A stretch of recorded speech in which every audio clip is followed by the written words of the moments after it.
കോഴിക്കോട് പിതാവിന്റെ മർദ്ദനമേറ്റ് ചികിത്സയിലായിരുന്ന യുവാവ് മരിച്ചു. പാലായ സ്വദേശി മീത്തൽ രഞ്ജിത്താണ് മരിച്ചത്. പിതാവ് രാജേന്ദ്രൻ റിമാൻഡിലാണ്. വാക്കേറ്റത്തിനിടെ രാജേന്ദ്രൻ മകനെ കല്ലുപയോഗിച്ച് തലക്കടിക്കുകയായിരുന്നു.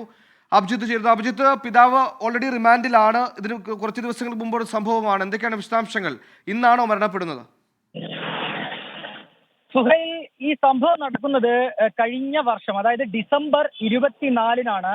അന്ന് ഈ രാജേന്ദ്രനും ഒപ്പം തന്നെ രഞ്ജിത്തും തമ്മിൽ ചെറിയ വാക്കേറ്റം ഉണ്ടായിരുന്നു. മദ്യപാനത്തെ തുടർന്നായിരുന്നു ഇത്തരത്തിലൊരു വാക്കേറ്റം നടന്നത്. ഇതിന് പിന്നാലെ ഈ രഞ്ജിത്തിനെ പിതാവായ രാജേന്ദ്രൻ ഒരു കല്ലുകൊണ്ട് തലക്കടിച്ച് പരിക്കേൽപ്പിച്ചിരുന്നു. ഇയാൾ വളരെ ഗുരുതരമായി പരിക്കേറ്റ ഇയാളെ ഉടൻ തന്നെ കോഴിക്കോട് മെഡിക്കൽ കോളേജ് ആശുപത്രിയിലേക്ക് മാറ്റുകയും ചെയ്തു.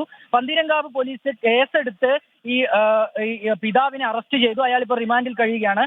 ഇത്രയും ദിവസം ഈ മകൻ ചികിത്സയിൽ കഴിയുകയായിരുന്നു. ഇന്നാണ് ഇദ്ദേഹത്തിന്റെ രോഗം വളരെ മൂർച്ഛിക്കുകയും അദ്ദേഹം മരണപ്പെടുന്ന ഒരു വാർത്തയും നമുക്ക് അറിയാനായി സാധിച്ചു. ശരി, പിതാവിന്റെ മർദ്ദനമേറ്റ മകൻ മരിച്ചു എന്ന വാർത്തയുടെ വിശദാംശം കൂടിയാണ് അഭിജിത്ത് മുഴക്കുന്ന് നൽകിയത്.